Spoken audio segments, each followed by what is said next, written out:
Irmãos, eu quero cumprimentar a todos com a paz do Senhor Jesus. Você está no canal Rascunho Teológico, eu sou o pastor Edivaldo Pereira e nesta oportunidade estaremos fazendo um panorama do livro de Joel, profeta Joel.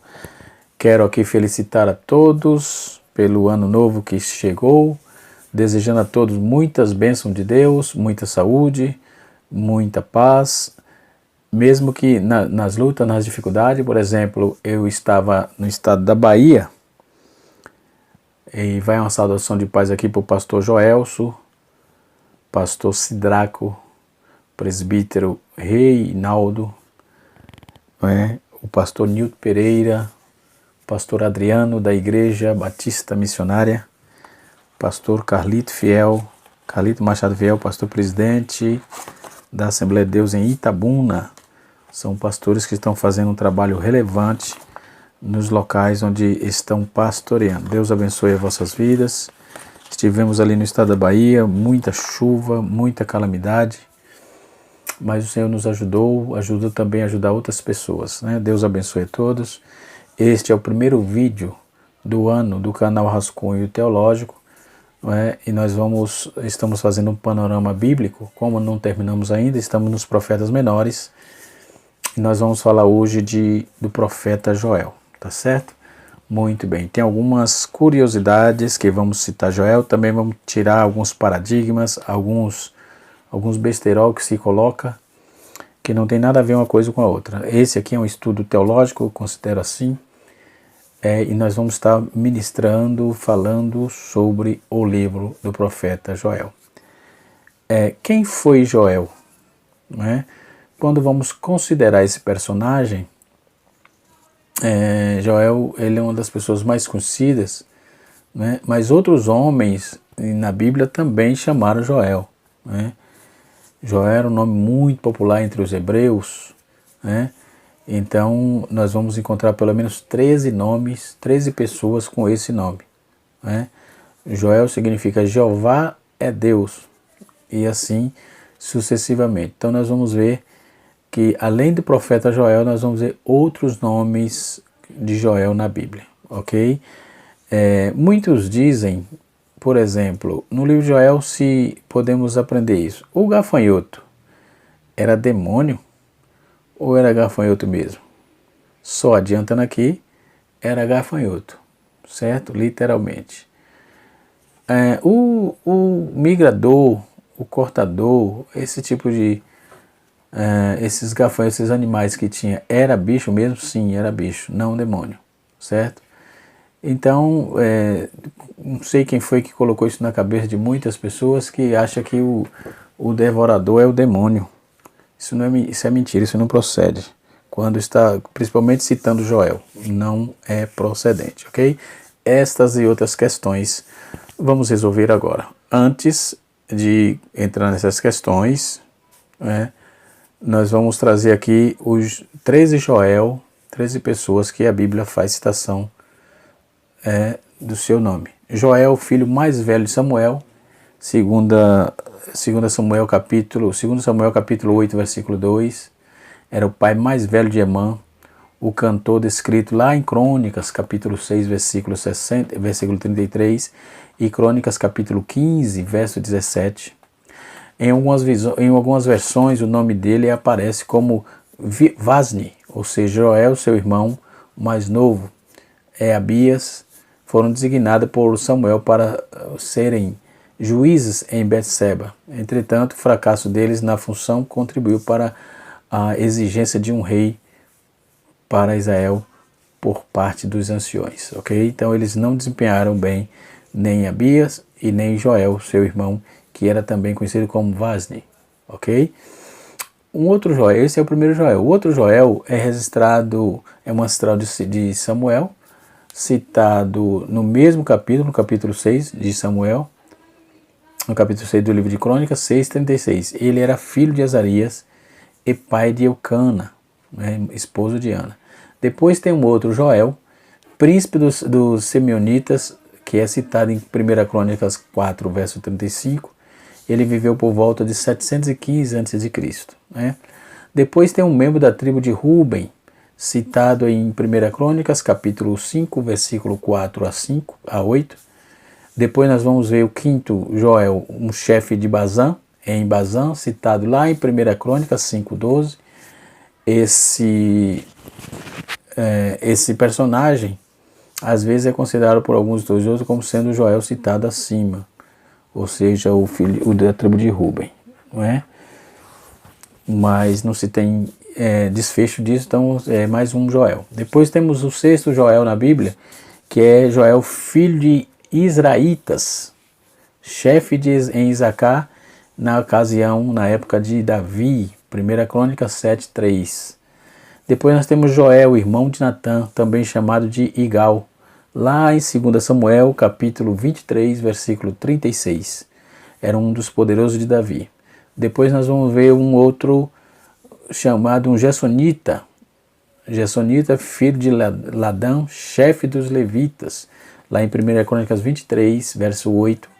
Ele foi designado por Davi para ajudar no retorno da Arca da Aliança na casa de Obed-Edom, conforme registra 1 Crônica 17, verso 7 e verso 11. Também foi nomeado guarda do tesouro do templo em Crônicas capítulo 26, 1 Crônica de 26, versículo 22, e alguns intérpretes consideram que aqui se trata de dois homens diferentes, porém com o mesmo nome. Então, o nono Joel na Bíblia é um homem nomeado por Davi como chefe principal para governar as tribos de Manassés. Foi filho de Pedaias, né? Depois tem um outro, décimo, que era um levita, que ajudou a Ezequias a restaurar o serviço do templo, na restauração do serviço do templo, conforme está registrado em 2 Crônicas 29, versículo 12.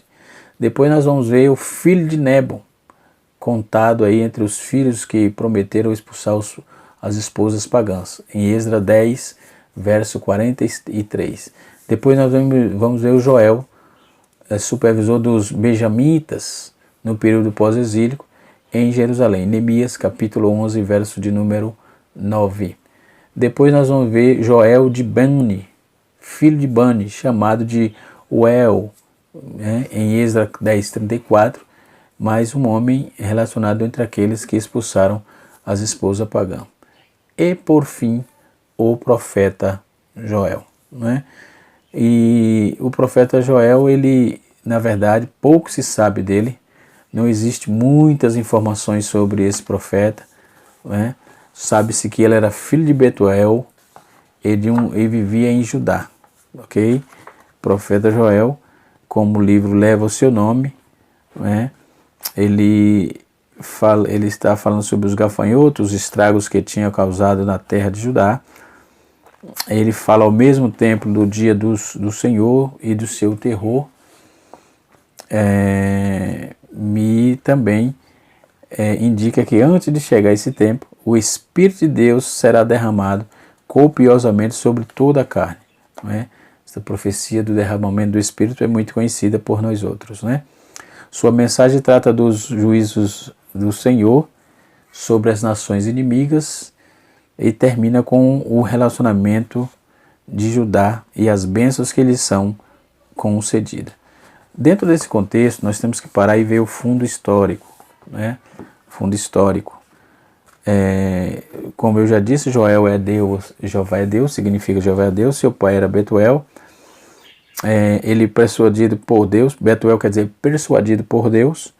O profeta era de Judá, possivelmente de Jerusalém, da época do rei Joás. Era contemporâneo de Eliseu e de Obadias, e alguns acreditam que Joel tenha sido sacerdote, além de profeta, né? Não vamos bater o martelo. Temos aí a data do seu nascimento, que gira em torno de 835 a 805 a.C., né? Fica mais ou menos dentro desse parâmetro. Naqueles dias houve vários ataques maciços de pragas de locusta, além de seca que castigou a terra e o povo. Então a história registra descrições das pragas, né? Nós vamos ver essas descrições de pragas que nos dias de hoje muita gente, por falta de entendimento, ou de preguiça, ou de não ler, enfim, ele diz que os gafanhotos, as pragas é demônio, Não tem nada a ver uma coisa com a outra. Naqueles dias era comum, o povo estava vivendo havia uma praga maciça de locustas, e conforme vamos ver aqui, dando continuidade. Então, os testemunhos fidedignos comentam que os exames do gafanhoto eram de tal montar que cobria dezenas de alqueires. Então era muito gafanhoto, que chegavam às vezes a cobrir 50 km de largura e 120 km de comprimento.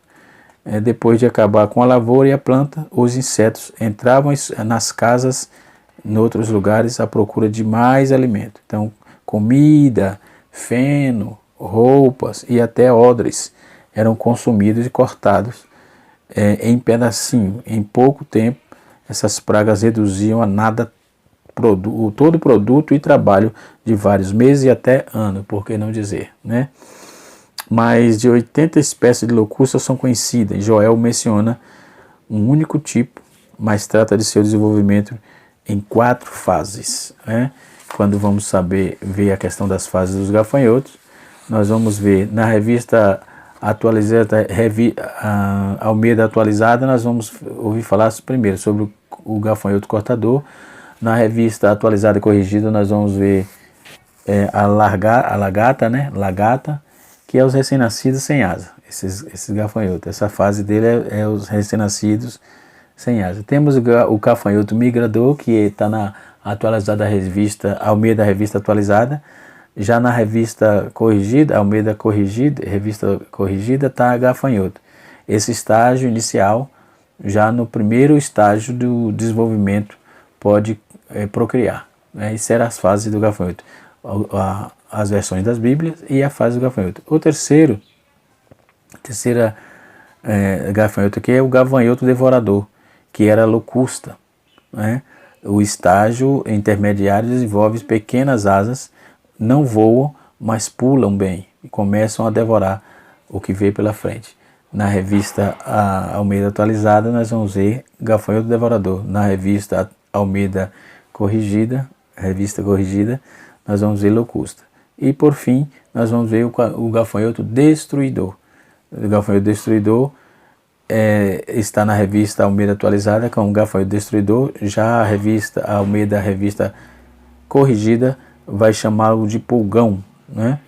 Então, esse plenamente em desenvolvimento, com asas, já voa e é consumidor adulto. Então, ele destrói mesmo, sem medo, né? E alguns comentaristas vão fazer um paralelo entre essas pragas e o império da visão de Daniel, Babilônia, Medo-Persa, Grécia, Roma e etc.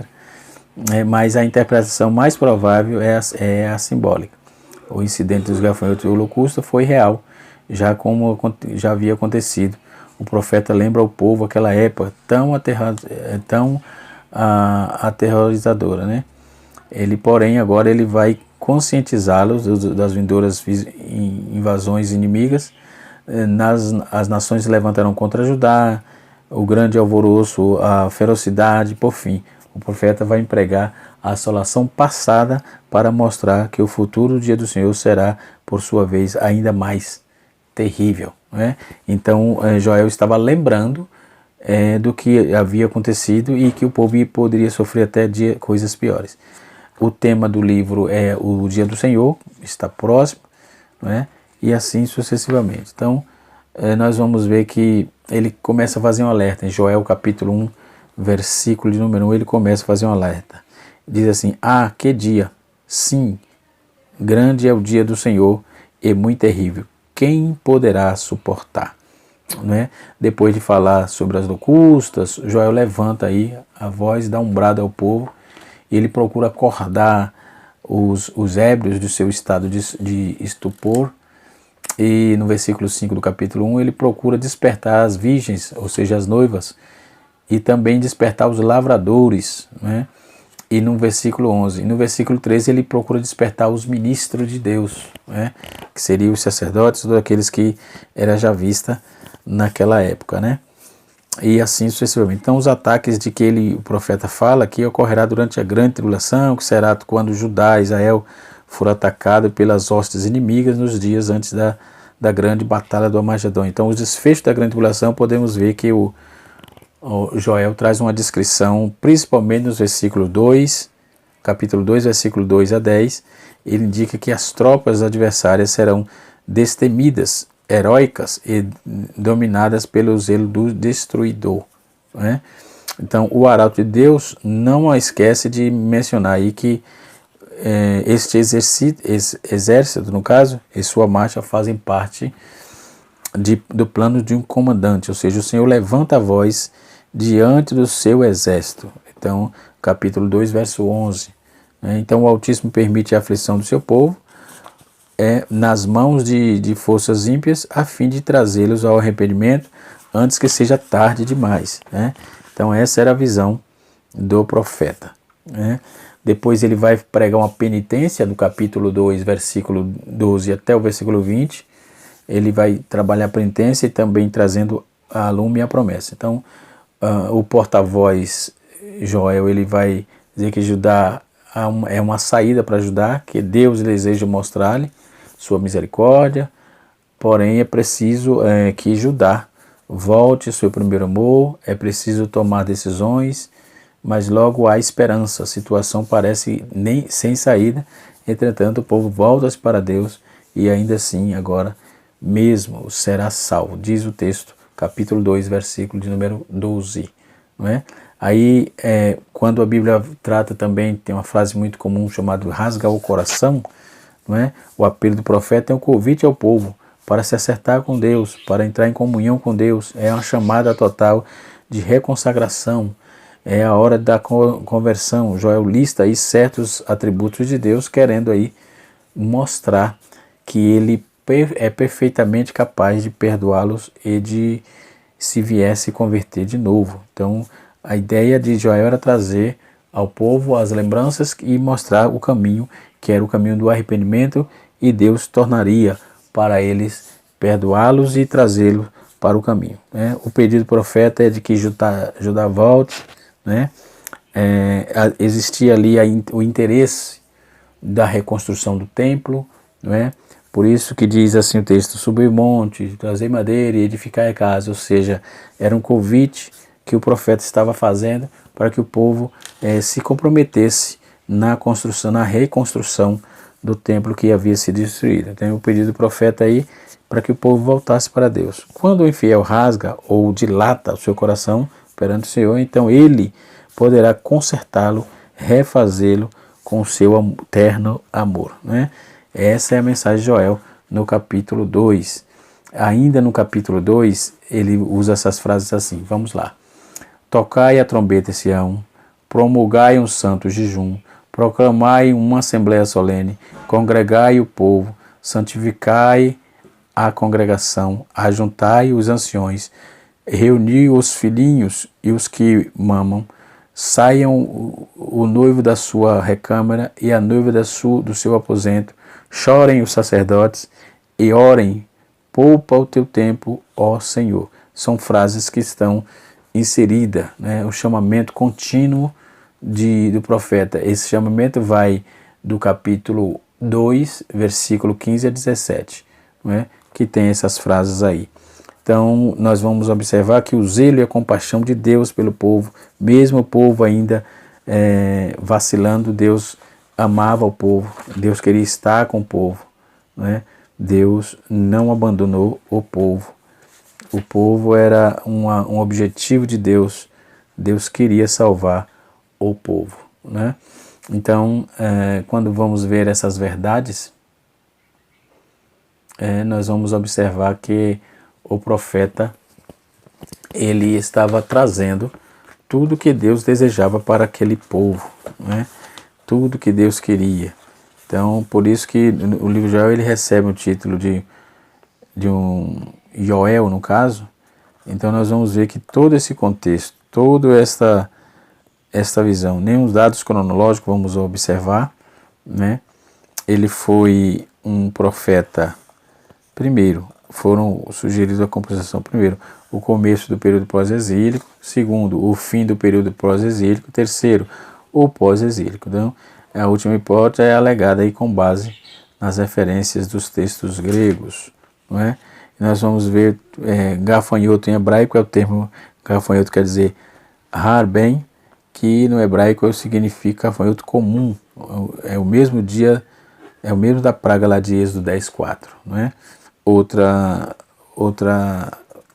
frase muito forte, que é o dia do Senhor, que é um tema proeminente nos dias dos profetas, né? Do Antigo Testamento, que se referia a dia de batalha, em que Jeová intervirá radicalmente na terra para realizar sua obra de juízo, não é? Mas o que é o dia do Senhor, não é? Então o dia do Senhor é exatamente quando Deus intervirá radicalmente na terra para realizar a sua obra. Glória a Deus, né? Então podemos observar o tanto que Deus ama o seu povo, né? O tanto que Deus cuida do seu povo, o tanto que Deus gosta do seu povo. Nós vamos ver que a vida, enquanto Oséias apropriou-se de uma estratégia, de uma tragédia pessoal para compor sua mensagem, Joel utilizou de uma calamidade nacional para descrever as linhas do seu sermão profético. Joel e Oséias eles nos apontam, nos ensinam grandes lições, né?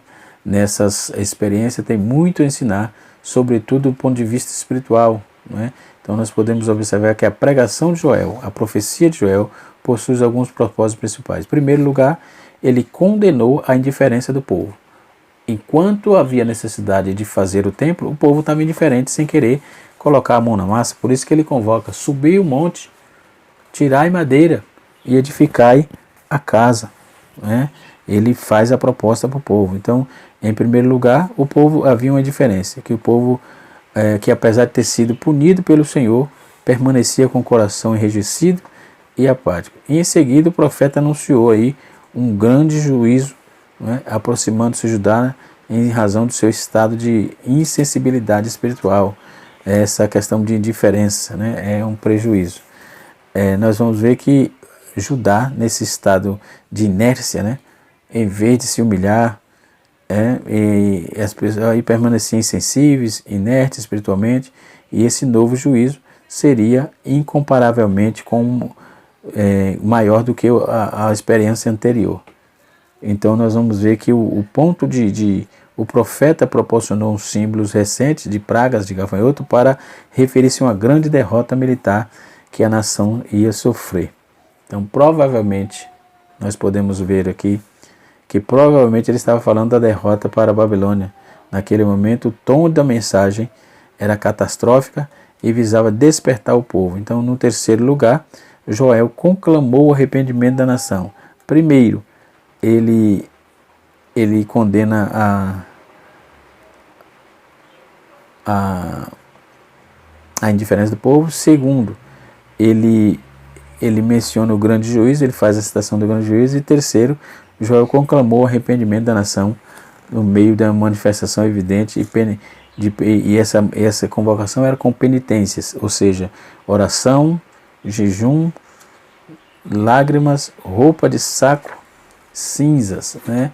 Nós vamos ver aí, luto, choro e clamor. O povo, em sua obstinação, havia se ofendido sobrenaturalmente a Deus. Então, desse modo, a sua situação espiritual estava realmente precisando de ajuda. E o último propósito do livro foi trazer o consolo e apresentar as promessas do Senhor para o seu povo. Deus ainda tinha promessa para aquele povo, né? E assim sucessivamente. Então podemos observar que toda essa visão de Deus, que Deus deu ao profeta, tinha um objetivo, que era chamar o povo para próximo de si e dar arrependimento àquele povo, dar arrependimento ao povo, trazer o povo para próximo de si.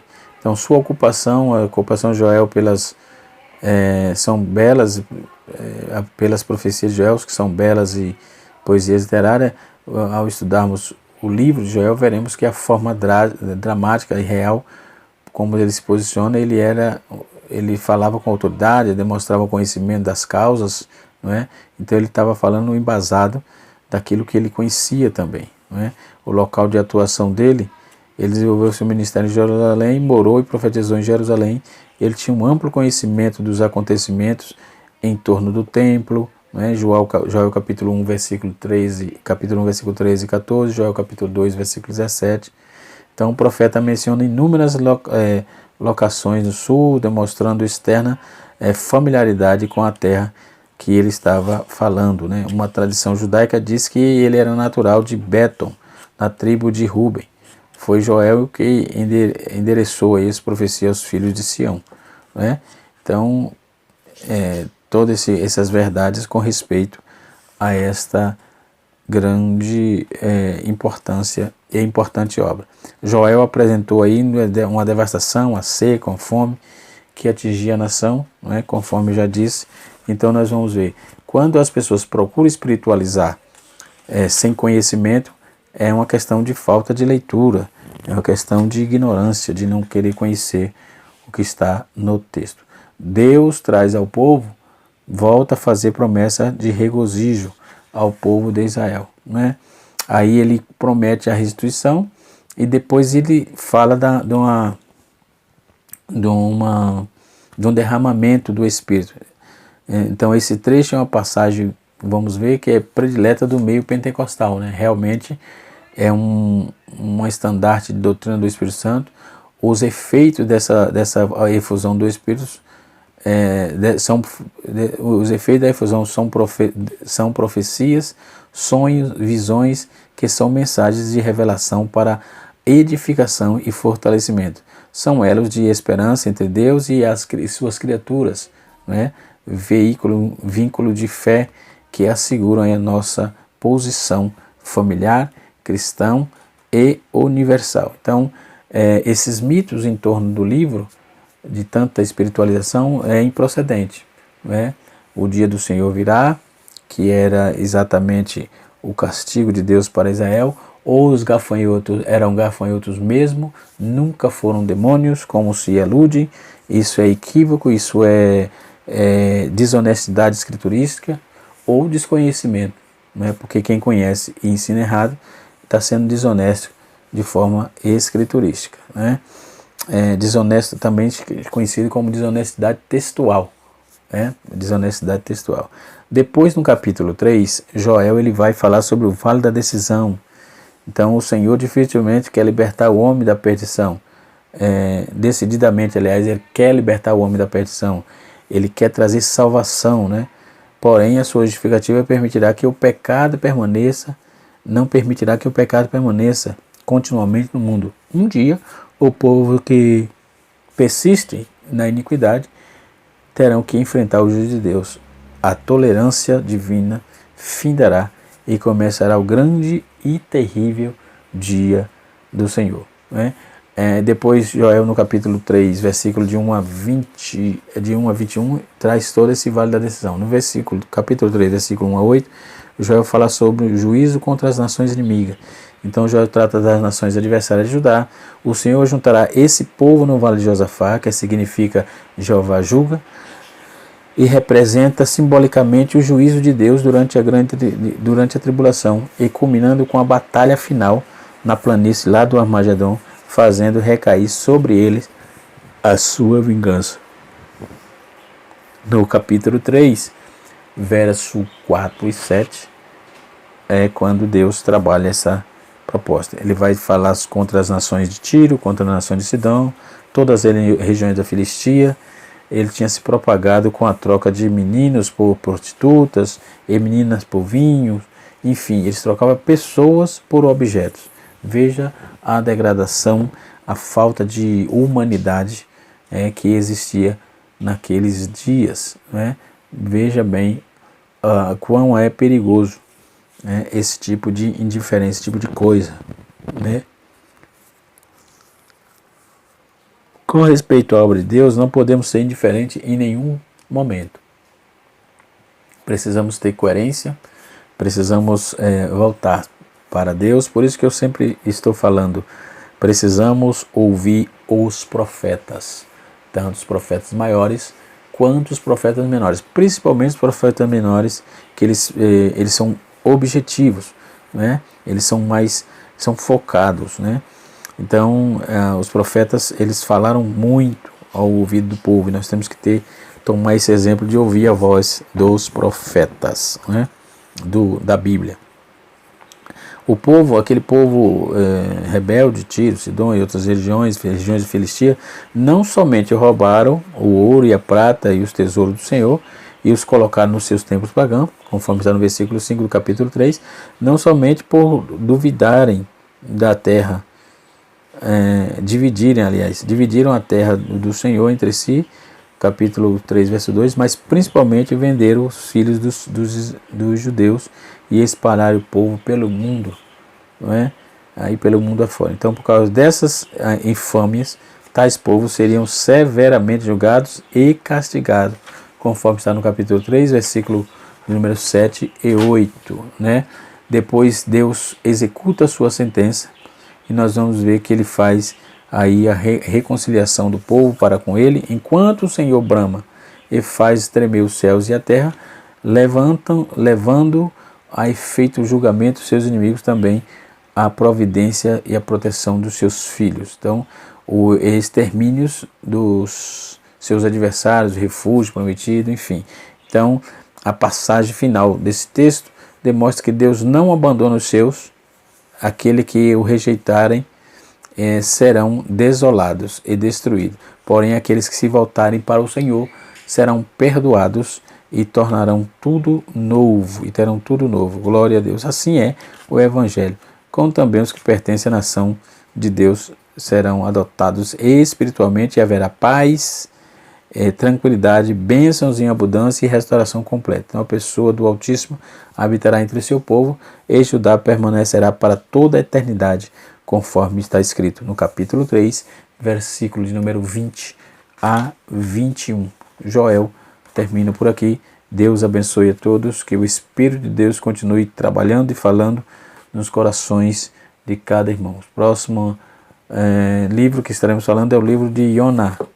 O livro de Jonas vai nos trazer também muitas informações, e nós vamos falar daquele profeta desobediente, né? Quero trazer aqui algumas curiosidades, conforme eu tinha prometido, do livro de Joel, antes que finalize o vídeo. Só um momentinho. Algumas curiosidades no livro do profeta Joel, né? São 5 particularidades que temos, são aspectos básicos do livro de Joel. O primeiro é uma das obras literárias mais esmeradas do Antigo Testamento. Contém a profecia mais profunda do Antigo Testamento a respeito do derramamento do Espírito Santo sobre toda a humanidade e sobre todas as épocas, né? E resiste a numerosas calamidades nacionais, como pragas de gafanhotos, seca, fome, incêndio, arrasadores, invasões militares, desastres nos céus, como juízos divinos em decorrência da desintegração espiritual e moral do povo. O pecado gera toda essa problemática aí. Precisa se arrepender e voltar-se para Deus. O livro de Joel também, outra característica que enfatiza que Deus às vezes opera sobrenaturalmente na história através da calamidade, através de conflitos militares, a fim de levar a efeito o arrependimento e o povo entender que é uma permissão de Deus, né, para trazer redenção para a humanidade. E por fim, a quinta particularidade, nós temos aqui, ele oferece um exemplo de um pregador que, em virtude da estrita comunhão com Deus, a estrutura espiritual conclama, não é, o povo a arrepender-se de modo decisivo no âmbito nacional, numa hora crítica de sua história, e consegue aí resultados positivos, tá certo? Que Deus em Cristo nos abençoe, que o Espírito de Deus continue falando nos nossos corações. Canal Rascunho Teológico, ensinando para transformar vidas. E até a próxima aula, se Deus assim nos permitir. Deus abençoe, que você tenha esse ano 2022 seja repleto de bênçãos para as nossas vidas. Um abraço, pastor Edivaldo Pereira, até a próxima.